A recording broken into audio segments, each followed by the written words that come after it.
Morning dear students.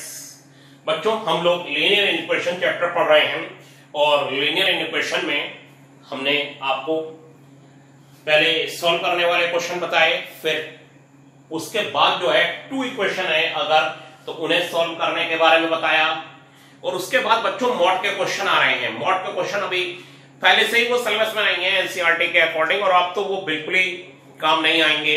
ठीक है बच्चों, तो उन्हें अभी छोड़ दीजिए, और अगर छोड़ने के बाद example number first word problem पर अभी आ जाइए। ठीक है, और वर्ड प्रॉब्लम पर आने के बाद बच्चों ये कहा गया है find all pairs of consecutive odd positive integer both of which are smaller than 18 such that their sum is more than 20। दो नंबर है बच्चों और वो दोनों ही ऑड पॉजिटिव इंटीजर है। पहली कंडीशन है ऑड है, फिर बच्चों पॉजिटिव है, फिर वो इंटीजर है। ऑड के साथ पॉजिटिव होना जरूरी है और पॉजिटिव के साथ इंटीजर होना जरूरी है, और दोनों का ही बच्चों 18 से लेस होना जरूरी है, लेकिन दोनों का सम 20 से ग्रेटर होना जरूरी है। तो ऐसे वो कौन से ऑड इंटीजर्स हैं, ठीक है, जिनका सम हमेशा 18 से लेस आता है और जो हमेशा 18 से लेस है और जिनका सम हमेशा 20 से ग्रेटर आता है। तो बच्चों हम लेट कर लेते हैं, let x be the smaller of the two consecutive odd positive integer. x जो है दो कॉन्सेक्यूटिव ऑड पॉजिटिव इंटीजर में स्मॉलर वाली वैल्यू है, then the other odd integer बच्चों x प्लस 2 हो जाएगा। अदर ऑड इंटीजर से हमारा मतलब है कि जो नेक्स्ट वाला है वो x प्लस 2 हो जाएगा। x प्लस 2 क्यों हो गया बताइए? x प्लस 2 इसलिए हो गया, अगर कोई मैंने वैल्यू ऑड इंटीजर x ली है तो एक छोड़ के ही फिर ऑड आएगी। जैसे अगर मैंने 3 ऑड लिया है तो फिर 4 छोड़ के 5 ऑड आएगा, यानी 3 ऑड है तो 3 प्लस 2 ऑड होगा, 5 ऑड है तो 5 प्लस 2 ऑड होगा, 6 ऐड है 7 ऑड है तो 7 प्लस 2 ऑड होगा। और बच्चों इसमें मैंने जो बड़ा वाला वैल्यू है वो x प्लस 2 है और वो 18 से लेस है, और अगर बड़ी वाली वैल्यू ही 18 से लेस होगी तो छोटी वाली तो ऑटोमेटिकली ही 18 से लेस हो जाएगी। तो वो कंडीशन मैंने लगा ली कि दोनों ही वैल्यूज 18 से लेस है, तो मैंने बड़ी वैल्यू को 18 से लेस ले लिया बच्चों, और बड़ी वैल्यू को अगर 18 से लेस लेंगे तो छोटी वैल्यू x अपने आप देखिए 16 से लेस आ जाएगी, और 16 से लेस मतलब 18 से लेस है, और दोनों का सम इज ग्रेटर देन बच्चों 20 है। दोनों का सम यहाँ पर 20 से ग्रेटर दिखा दिया है, तो ये 2x plus 2 is greater than 20 हो गया, तो x plus 1 is greater than 10 हो गया बच्चों। 2 कॉमन होके कैंसिल हो गया, और x 16 से लेस आया और x ग्रेटर देन 9 आ गया। अब बच्चों क्या होगा, x 16 से ग्रेटर हो जाएगा, x 16 से 9 से ग्रेटर हो जाएगा। Here x is greater than 9 और लेस देन 16, ये हो जाएगा बच्चों, और लेस देन 16। तो हमारे पास the required pairs of odd integers क्या आएंगे? रिक्वायर्ड पेयर्स ऑफ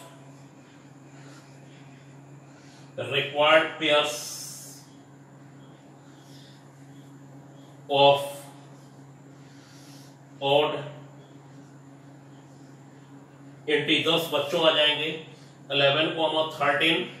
पहला 11 लेंगे, 9 से ग्रेटर होना चाहिए, तो 9 से ग्रेटर ऑड वैल्यू क्या होगी 11, फिर क्या हो जाएगी बच्चों 11 के साथ कौन सा पेयर आएगा 13। इन दोनों को 18 से लेस माना जाएगा और इन दोनों का सम 20 से ग्रेटर हो जाएगा। ठीक है, फिर सेकंड पेयर ये हो सकता है, पॉसिबल पेयर है ये बच्चों 13 और 15, फिर बच्चों 15 और 17 ये हो जाएगा। अब 17 और 19 मत ले लीजिएगा, क्योंकि उसमें जो सेकंड वाली वैल्यू है, जो सेकंड वैल्यू है वो आपकी 18 से ग्रेटर हो जा रही है, 18 से लेस होनी चाहिए वैल्यूज। तो ये ऑड इंटीजर्स के रिक्वायर्ड पेयर्स हैं बच्चों 11, 13, 15, 15 और 17। तो ये बात आपको समझ में अच्छे से आई होगी। ठीक है, आगे आपको इसके बाद क्यों नहीं लेने हैं, क्योंकि दोनों ही वैल्यूज चाहे x है चाहे x प्लस 2 वाली है। देखिए पहले इसमें 11x है तो 13x प्लस 2 है, 13x है तो x प्लस 2 15 है, तो बच्चों दोनों ही वैल्यू 18 से लेस ही होनी चाहिए। अब देखिए नेक्स्ट क्वेश्चन बच्चों। तो बच्चों अब एग्जांपल नंबर हमारे सामने थर्ड है। थर्ड में बच्चों ये कहा गया है कि अगर cx इन्होंने कहा है the cost and the revenue function of a product are given by, कोई प्रोडक्ट है उसका ये कॉस्ट फंक्शन है 2x + 400 और रेवेन्यू फंक्शन है 6x + 20, where x is the number of item produced by the manufacturer, x जो है वो number of item produced by the manufacturer है। अगर कोई कंपनी x आइटम प्रोड्यूस करती है बच्चों तो उसका जो कॉस्ट फंक्शन है वो ये है। कॉस्ट फंक्शन मींस जो अगर x आइटम बनाने पर जो कॉस्ट लगती है उसका जो इक्वेशन है वो 2x + 400 है, यानी अगर एक प्रोडक्ट बनेगा तो x की वैल्यू 1 लगा दीजिए तो 420 रुपीस इसका कॉस्ट आ जाएगी। और रेवेन्यू का मतलब है कि जो आपने उसको बेचकर कलेक्शन किया वो देखिए कितना आ गया, वो आ गया x की वैल्यू 1 लगा दीजिए तो 26। यहां कंपनी को आप देखिए कितना लॉस हो गया। ठीक, अगर 2 प्रोडक्ट कंपनी बनाती है तो आप x की वैल्यू 2 लगा दीजिए तो कॉस्ट फंक्शन यानी उसको बनाने में कितना रुपया लगा ये इकोनॉमिक्स वाले खूब अच्छे से जानते होंगे। और x की वैल्यू rx में लगा दीजिए 2 तो उसको रेवेन्यू का कलेक्शन कितना हुआ वो निकल के आ जाएगा। लेकिन फॉर प्रॉफिट के लिए आखिर x यानी नंबर ऑफ आइटम जो प्रोड्यूस करे जा रहे हैं वो कितने होने चाहिए, नंबर ऑफ आइटम जो प्रोड्यूस करे जा रहे हैं वो कितने होने चाहिए। जरा देखिए जरा ध्यान से बच्चों, उस समय rx जो है वो cx से ग्रेटर होना चाहिए। rx cx से ग्रेटर मींस होता है कि फॉर प्रॉफिट के लिए रेवेन्यू फंक्शन कॉस्ट फंक्शन से ग्रेटर होना चाहिए, यानी 6x + 20 2x + 400 से ग्रेटर होना चाहिए। ठीक है, तो देखें x किससे ग्रेटर होना चाहिए, यानी x की वैल्यू जो हमारे पास आएगी बच्चों उससे ग्रेटर वैल्यू जो अगर आएगी उससे जितने भी आइटम ग्रेटर प्रोड्यूस करे जाएंगे तो आपको प्रॉफिट महसूस होगा और उससे कम पर हमेशा देखिए ये इतना बड़ा बड़ा लॉस होता रहेगा। तो बच्चों रेवेन्यू का मतलब होता है जो हमने बेच के रेवेन्यू कलेक्ट किया वो वैल्यू हमेशा कॉस्ट से ग्रेटर होनी चाहिए, वो हमने रख दिया, इसी से प्रॉफिट महसूस होगा। तो देखें ऐसा करने पर x आखिर कितना आना आ रहा है। तो बच्चों ये हो गया 6x + 20 और ये हो गया 2x + 400, 6x - 2x 4x हो गया और 20 इधर गया 400 - 20 380 और बच्चों 4 इसके नीचे गया ये 95 हो गया। तो x इज ग्रेटर देन बच्चों आ गया 95 और x इज ग्रेटर देन 95 आ जाने के बाद हमारे पास क्या हो जाएगा, अगर x की वैल्यू ग्रेटर देन 90 मतलब 96 97 एंड सो ऑन, वो आप कुछ भी इसमें लगाते चलिए तो फिर आपको देखिएगा कि rx की वैल्यू हमेशा cx की वैल्यू से ग्रेटर आएगी और इससे कम वैल्यू लगाएंगे 95 से कम या 95 लगा के देख लीजिए, हमेशा आपको कॉस्ट ज्यादा दिखाई देगी और रेवेन्यू कम दिखाई देगा बच्चों। तो ये आपने एक अच्छा क्वेश्चन मेरा देखा। ये अब आपको मैं एक बहुत ही अच्छा क्वेश्चन एग्जाम्पल नंबर 6 बच्चों बता रहा हूं कि ये समझने में और करने में देर लगती है, इसे समझिए एग्जाम्पल नंबर 6 को बच्चों। तो बच्चों अब एग्जाम्पल नंबर 6 है हमारे पास।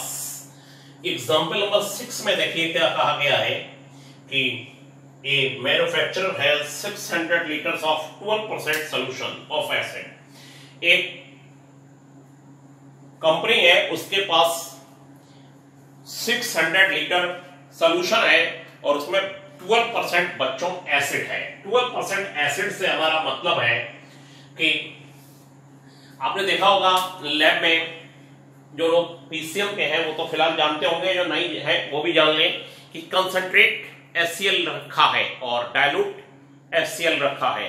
कंसंट्रेट में एसिड ज्यादा होगा और डाइल्यूट में एसिड कम होगा। अब हमारे पास 600 लीटर एक सॉल्यूशन है, उसमें बच्चों 12% एसिड है।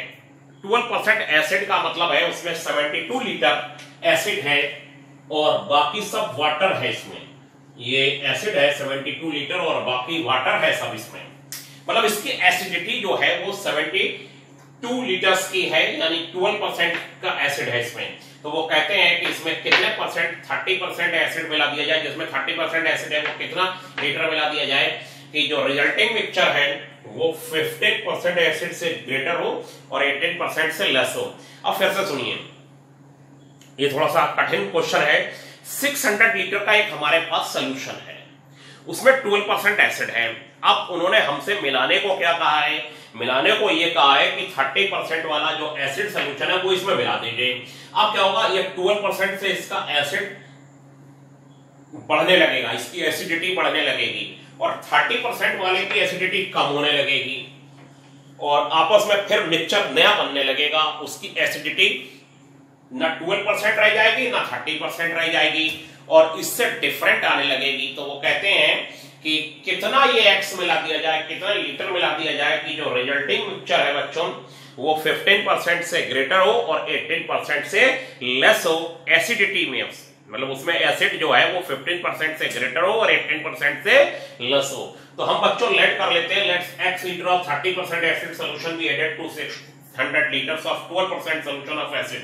तो टोटल क्वांटिटी ऑफ मिक्सचर क्या हो जाएगी, टोटल क्वांटिटी ऑफ मिक्सचर हो जाएगी 600 प्लस x लीटर्स, और जो total acid content in the 600 plus x litre है, तो बच्चों इसमें क्या होगा कि ये जो है आपका 12% निकाल लिया 600 लीटर का। ये अगर नहीं समझ में आ रहा तो देखिए मैं पूरा फिर से लिख देता हूं, 12% ऑफ 600 का 12% जो एसिड है वो होगा, और x में 30% ऑफ x, ये 30% x।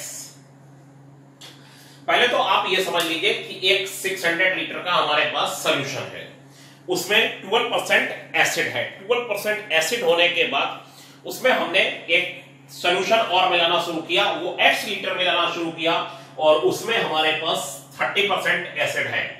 तो टोटल क्वांटिटी मिक्सचर की हो गई 600 प्लस x, और total acid content in 600 plus x litres में मिक्सचर में क्या हो जाएगा, 600 में कितने परसेंट है एसिड, 12%, और x में कितने परसेंट है, 30%। तो ये 12% ऑफ 600 और 30% ऑफ x आ गया, 600 upon 100 plus 30 into x upon 100 बच्चों, ये और ये कैंसिल हो गया, 6 और ये हो गया 72, और ये हो गया बच्चों 3x अपॉन 10, ये और ये कैंसिल, 3x अपॉन 10 आ गया बच्चों। तो जो रिजल्टिंग मिक्सचर है बच्चों वो हो जाएगा 15% से उसे ग्रेटर चाहिए रिजल्टिंग मिक्सचर को, यानी रिजल्टिंग मिक्सचर जो आया है मैंने टोटल क्वांटिटी ऑफ मिक्सचर वो 15% से ये वैल्यू ज्यादा हो और 18% से लेस हो। तो हम लोग क्या लगा देंगे जरा देखिए ध्यान से, नाउ, और इसको समझने के लिए देखिए नाउ, ये वाली वैल्यू जो है 72 plus 3x upon 10 is greater than 15% of 600 plus x, और ये हो जाएगा आपका 18% ऑफ 600 प्लस x बच्चों, ये आ गया। अब हम लोग इसमें बस इतना काम करेंगे कि ये हो जाएगा 15 into 600 plus x upon 100, percent हटाया तो अपॉन 100 आ जाएगा बच्चों, और ये हो जाएगा x 72 प्लस 3x अपॉन 10, ये 18 इंटू 600 प्लस x अपॉन 100, ये हो गया बच्चों।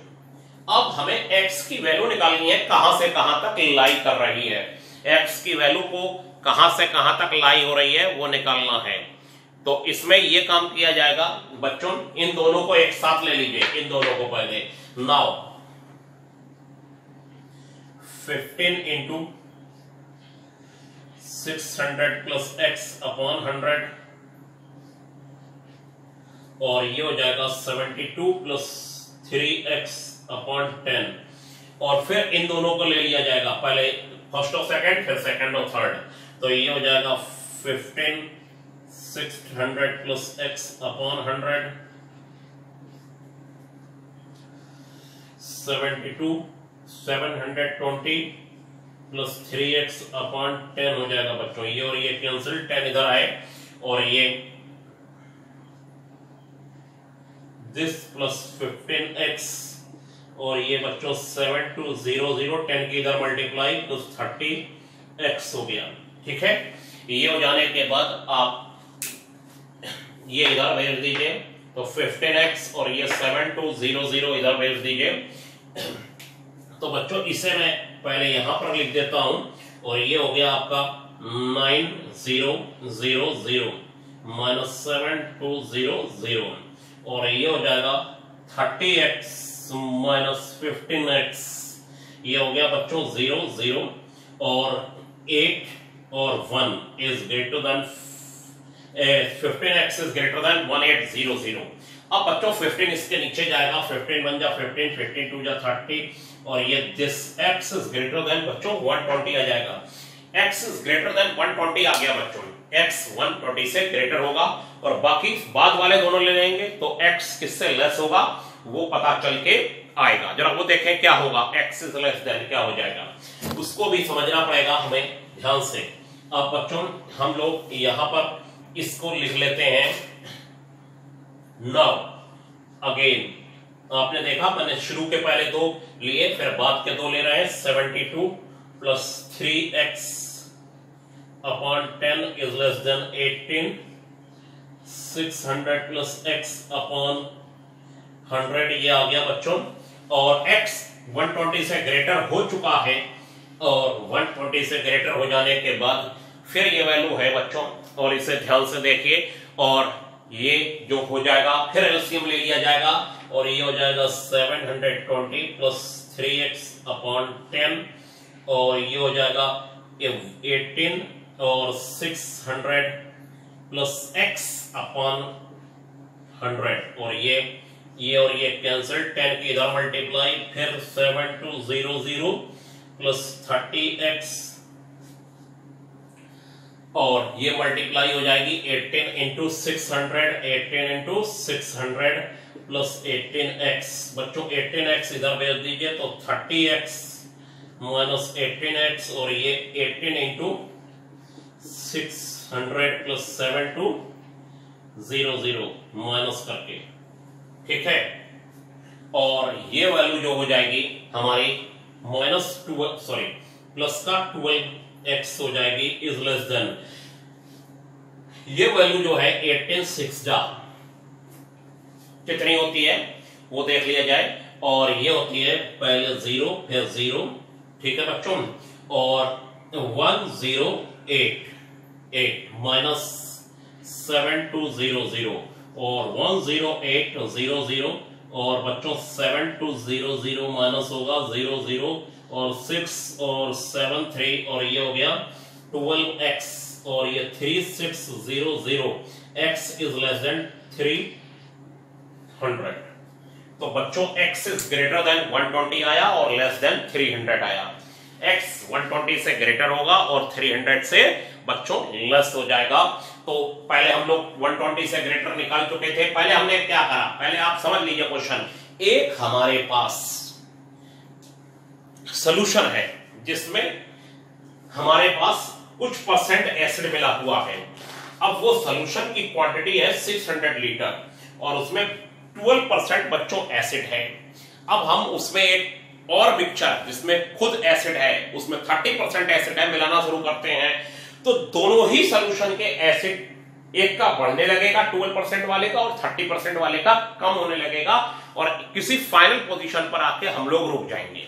लेकिन वो क्वेश्चन में कहते हैं कि आखिर कितना मिला दिया जाए, वो 30% वाला सॉल्यूशन की दो रिजल्टिंग मिक्सचर है वो बच्चों 15% से ज्यादा हो सॉल्यूशन में, वो एसिड में, और 18% से लेस हो। तो हम लोगों ने क्या काम किया बच्चों कि हम लोगों ने जो हमारे पास 600 लीटर का सॉल्यूशन है इसमें x और मिला लिया, तो ये हो गया 600 प्लस x, ये हो गया रिजल्टिंग मिक्सचर 600 प्लस x।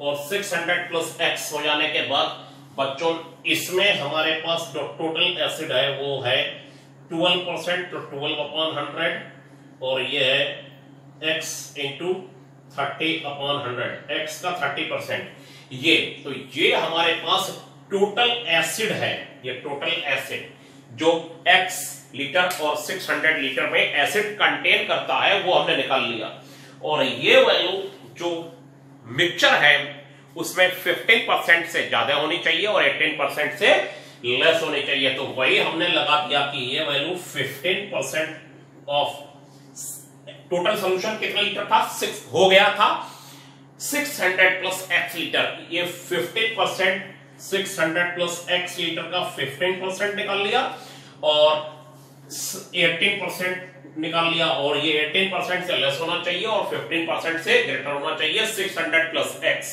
यानी टोटल सॉल्यूशन। ठीक है बच्चों, और फिर इन दोनों को लेके और इन दोनों को लेके x की वैल्यू निकाली तो पता चला x 120 से ग्रेटर होगा और 300 से बच्चों लेस होगा। 120 से ग्रेटर और 300 से लेस हो जाएगा। ठीक, तो ये अच्छा क्वेश्चन था हमारे हिसाब से। और आपने क्वेश्चन एक्सरसाइज में ऐसे दो हैं, एक है 11th और 12th, सॉरी 10th और 11th, ये दोनों आप करके देखिए। और एक क्वेश्चन है बुक में तो एक्सरसाइज में, वो कहते हैं एक्सरसाइज में कि 5th वाला, a solution is to kept between 86 degree and 95 degree Fahrenheit. What is the range of temperature in degree Celsius? In the Celsius Fahrenheit conversion formula is given by F is equal to 9 by 5 C plus 32. बच्चों देखिए क्या दे रखा है, ध्यान से समझिए। इन्होंने कहा है एक्सरसाइज के 5th क्वेश्चन में कि एक सॉल्यूशन है वो 86 डिग्री और 95 डिग्री फ़ारेनहाइट के बीच लाई करता है। Range of temperature in degree Celsius, उसमें डिग्री सेल्सियस में उसके टेम्परेचर की क्या रेंज होगी, ठीक है। जबकि फ़ारेनहाइट और सेल्सियस के बीच कन्वर्जन फार्मूला है बच्चों 9/5 से प्लस 32। ठीक, ये गिवन है, ये तो वैसे भी आपको पता होगा, फिजिक्स में आपने पढ़ रखा होगा। Fahrenheit is equal to 9/5 C plus 32। तो वो कहते हैं सेल्सियस अगर जो गिवन है उसके बीच लाई करता है। जरा देखिए सी कहां से कहां तक लाई कर रहा है, तो फ़ारेनहाइट कहां से कहां तक लाई कर रहा है। फ़ारेनहाइट की वैल्यू लाई कर रही है आपकी 86 से 95 के बीच, 86 से 95 के बीच। ये फ़ारेनहाइट जो है, ये टेम्परेचर फ़ारेनहाइट में 86 और 95 के बीच लाई कर रहा है, 86 और 95 के बीच। तो बच्चों हम लोग F की वैल्यू लगा देंगे 9/5 C प्लस 32, और ये C की वैल्यू निकाल लेंगे वो कहां से कहां तक लाई करता है। तो बच्चों 86 माइनस 32, और ये हो जाएगा 9/5 C, 32 माइनस 32, और ये हो गया 95 माइनस 32,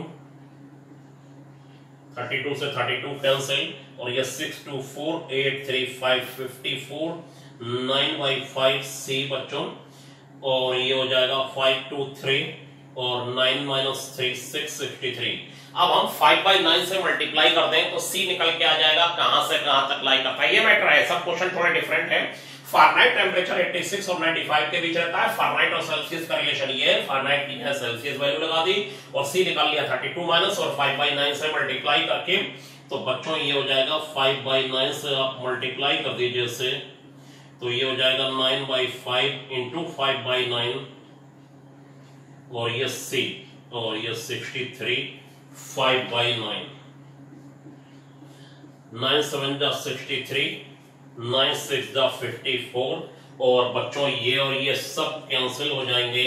तो C इज ग्रेटर देन 30 और लेस देन बच्चों 7 5 जा 35। C कहां से कहां तक लाई करेगा, 30 से 35। तो सेल्सियस वैल्यू 30 से 35 लाई करेगी अगर फ़ारेनहाइट वैल्यू 86 से 95 लाई कर रही है। अब मैंने कहा मैंने फर्स्ट एक्सरसाइज करा दी थी, और सेकंड के लिए जो मॉड वाले क्वेश्चन है उनको अभी छोड़ रखा है। पहले में तो वो सिलेबस में ही नहीं है, फिर मैंने वर्ड प्रॉब्लम शुरू कर दी है, इस एक्सरसाइज के लिए काम हो रहा है। ठीक है, ये एक्सरसाइज है आपकी 15.4, 1 और 2 तो हो चुकी है, मॉड वाली क्वेश्चन आपको बताते हैं। ठीक है, कोई प्रॉब्लम नहीं है उसमें। ठीक है, आप कहेंगे तो उन्हें बता दिया जाएगा। इसके आप क्वेश्चन आज करिए बच्चों। तो आज के लिए इतना ही, थैंक यू।